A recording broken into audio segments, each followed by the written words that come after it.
This game bangs. So a couple of weeks ago, and before I had any idea that we were going to get a generously long entire prologue demo for Trails in the Sky Remake released to us, I posted two videos back to back, my hopes and fears about the Trails in the Sky Remake, and a worried rant that the game might be too long or padded. Let's address that and much more now that I've spent about 9 hours and completed the entire demo. Hey everyone, this is Nick the RPG. Here I discuss all things RPG, with JRPGs being my favorite. Thank you so much for tuning in. So anyway, I got my hands on the demo and fully crunched through it in 2 sittings, might I add. And I have to say, having played the demo changes a lot in my impressions of what we can expect. In several recent videos of mine, I've mentioned that the original Trails in the Sky is my favorite Trails game, one of my favorite games of all time, and I have mentioned that I have a very personal connection to Trails in the Sky, and I still think it's the best game in the series, even with my personal connection notwithstanding. So like most people who consider something a masterpiece, seeing that a full ground-up remake was coming filled me with equal parts excitement, fear, and anticipation. Mostly, I wanted it to be so good that others could come to Sky First Chapter and be as smitten as I was 11 years ago when I made my first romp through the kingdom of Liberal, or should I say liberal. We'll hit on that in my nitpick section. Let's not bury the lead any further.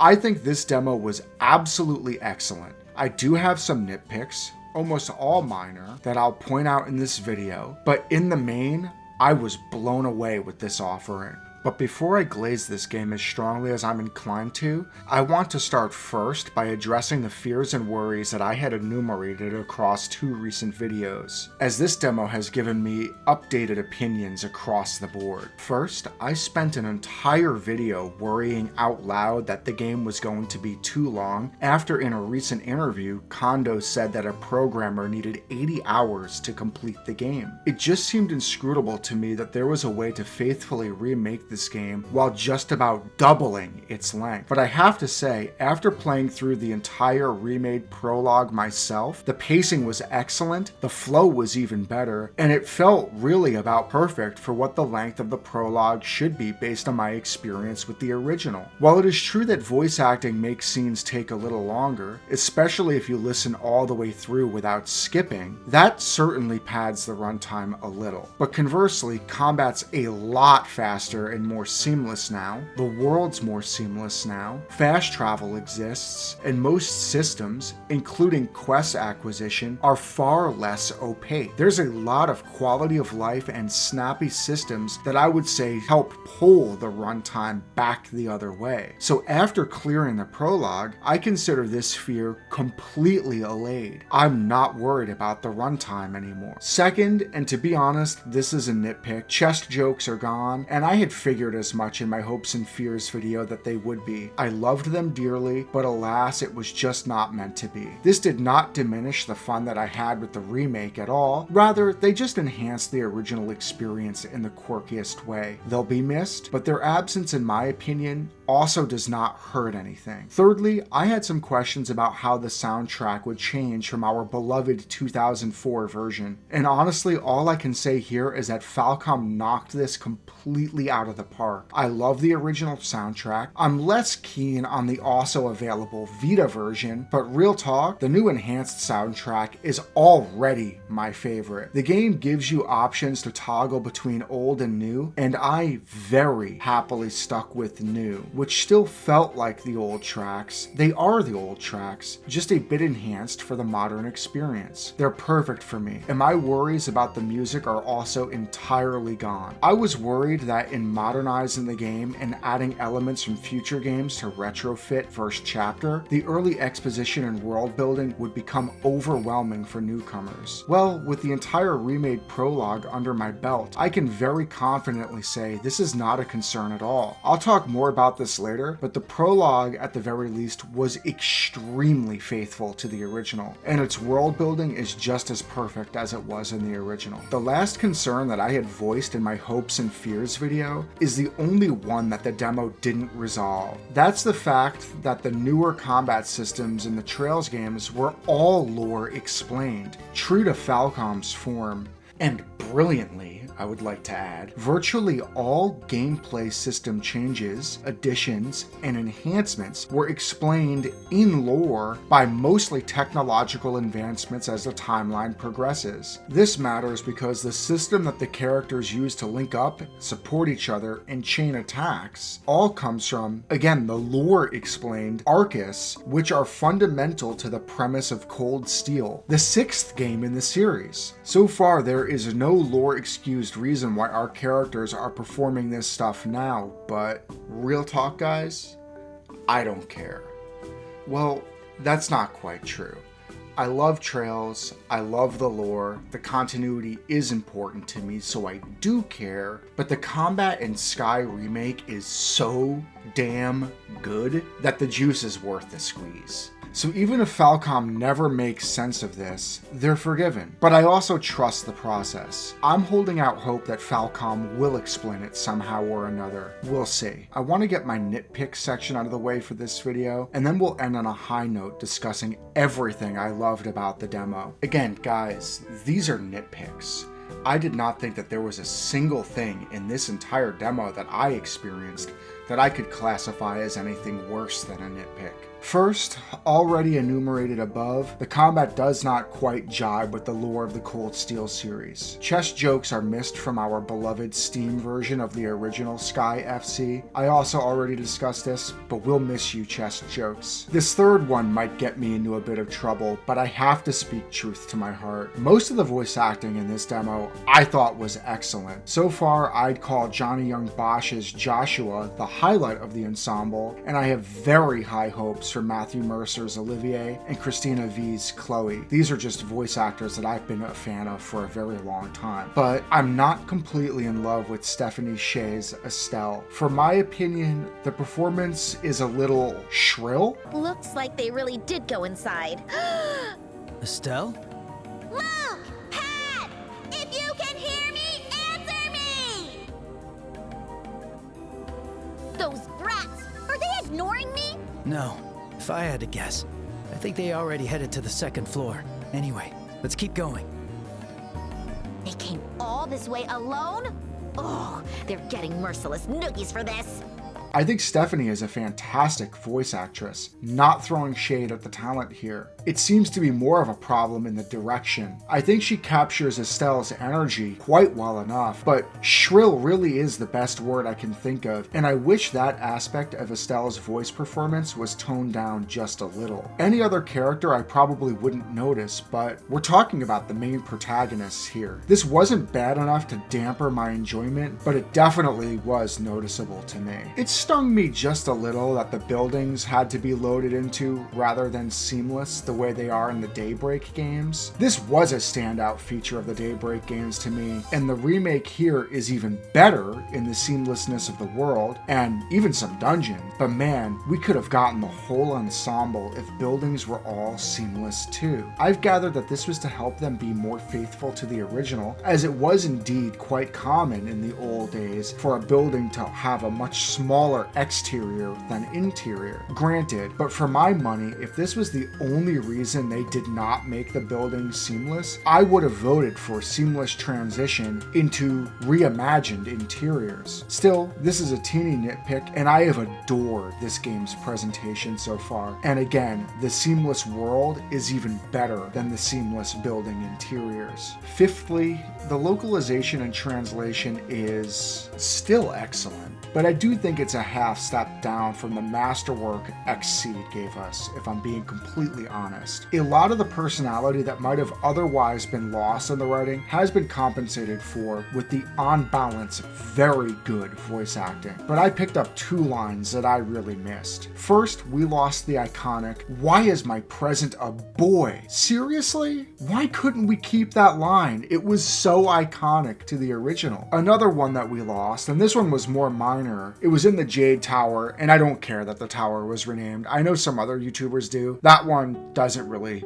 bother me, honestly. Anyway, in the Jade Tower where the kids were gassing up Cassius and Estelle was getting jealous and one of the kids said, "You're so much cooler than Estelle." In the new version, he simply says, "Of course." But in the old version, he says, "Of course, I'm her dad." It's a little thing, but it just added a little bit more flair and charm that I noticed it and I missed it. But still, honestly, it's a nitpick. The Xseed localization was legendary, and I'm pretty sure it will not be topped here, but the offering here is still excellent. Sixthly, I played on hard, and the game felt extremely easy to me, all the way up until the end of chapter boss fight, where it felt absurdly hard. Difficulty swings are usually annoying to me, and this was a particularly bad one, in my opinion. The boss fight wiped me twice before I could even take a turn, and then on the winning fight, I had to spam items to revive because the boss had a silly habit of taking like 3 turns in a row. I'm not usually one to bellyache about difficulty, but difficulty swings here are definitely a thing. It is Trails, and to be fair, Trails in the Sky First Chapter original was also quite hard in the beginning. All Trails games, in my opinion, get easier as you get more gear and more party members and more tools to kit out with. So while this was annoying, I don't think it'll be a problem for the long haul of the game, and either way, I was still able to overcome the fight without lowering the difficulty. 7th, and my final nitpick, I promise. Huh? And you are? Are you the reporter from Liberal News? I am, but how did you know? I've spent over a decade calling this place the Kingdom of Liberal, and you mean to tell me it's been liberal this entire damn time? It's not for any political reason that I found it grating. Funnily enough, you could argue that Liberal is the most liberal nation that we've seen in Zemuria thus far, perhaps aside from Crossbell, all despite being a monarchy, paradoxically. I guess I just like Liberal more. It's more unique and fantastical sounding, and it has been my headcanon for 11 years. I'm sure I'll adjust in time, I guess, but liberal just has not hit the ears right to me yet. That's it for the nitpicks. So now let's talk about the many things this game promises to do right. First, and in my opinion a good thing, this experience so far has been extremely faithful to the original. In my hopes and fears video, I said I really hope that the game would respect the spirit of the original while appealing to newer,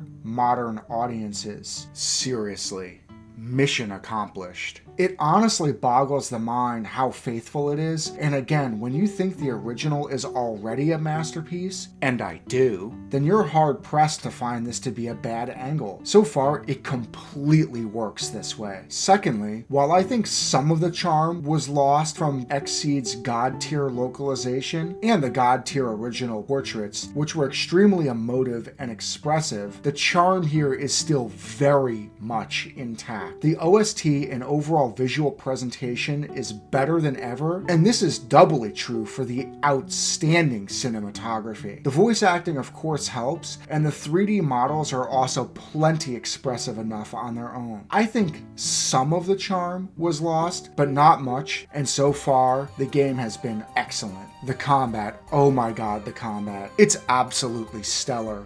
Guys, I think Trails in the Sky Remake's combat is not only the best in the entire series, I think it just might be my favorite combat system in any JRPG ever. I'll stake that claim now and early, and will ultimately want to have the full game under my belt to make a full opinion, but it's almost impossible to explain how much this combat does right. It's hybrid, it's dynamic, it's seamless, it's snappy, it has depth, and it's tactical. The action turn-based hybrid system on offer here, seriously, I think could be the future of JRPGs, or at least a particular future for a well-carved out niche. It is so good, and I couldn't get enough of it. Trash encounters were quick and snappy and easy to tear through, while harder battles required serious strategy, positioning, tactics, and turn awareness and manipulation. Almost everything that's great about so many RPG battle systems is here, done better, and woven brilliantly. I complained in my nitpicks that we have to load into the buildings, but the loading, at least on my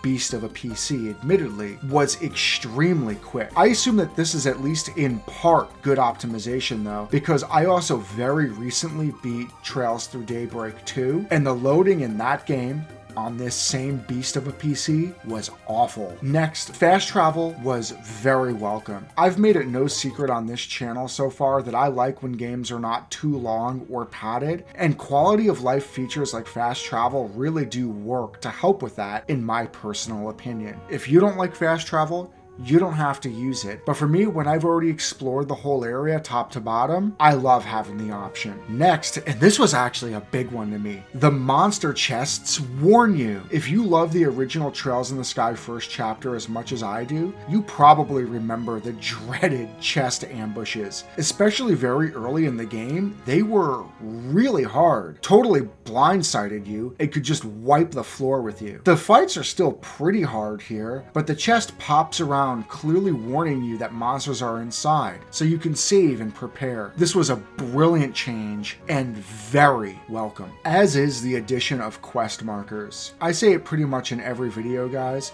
but I'm a retro gamer. Been playing JRPGs since pretty much the very beginning in the late 80s. I was there in the days of yore when games didn't hold your hand. And you know what? It's completely fine and even welcome to have quest markers, in my opinion. It doesn't add to my experience personally to either miss things because they were so well hidden, or to be compelled to follow a guide not to. It's quality of life that, really, I'm here for. It was unreal to me that the majority of the entire prologue scenario takes place on one single screen, seamless with no loading. Seamlessness is one of those things that is so often overlooked in video games, while in my opinion adds so much. It makes the world feel more immersive and realized, and it was excellent here, and made the myriad places that you could view from on high, such as the Jade Tower, all the better for it. Itemization has also vastly improved, in my opinion. This was a weakness in the original Sky first chapter.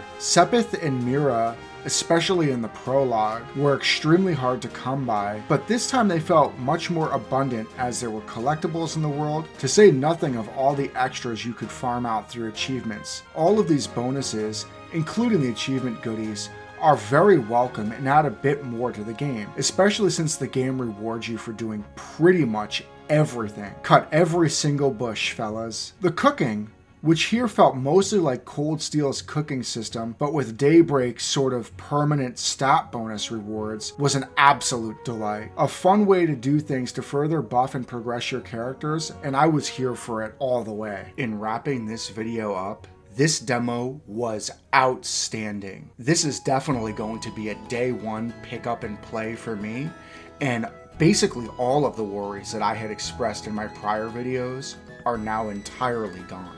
I really can't believe how good of a job Falcom have done here. It's very faithful to the original, whilst still being seamless, fully 3D, and boasting one of the best combat systems I've ever experienced in any JRPG. Mix that with endearing characters, witty dialogue, the masterclass world building that Trails in the Sky FC always had, and we just might be in for one of the best JRPGs of all time. This demo is generous, it's free, and the save data will carry over if you choose to pick up the full release and continue. If you still haven't given the demo a try, I cannot think of a single reason not to. You only owe it to yourself to give Trails in the Sky Remake's demo a try. This is Nick BRPG.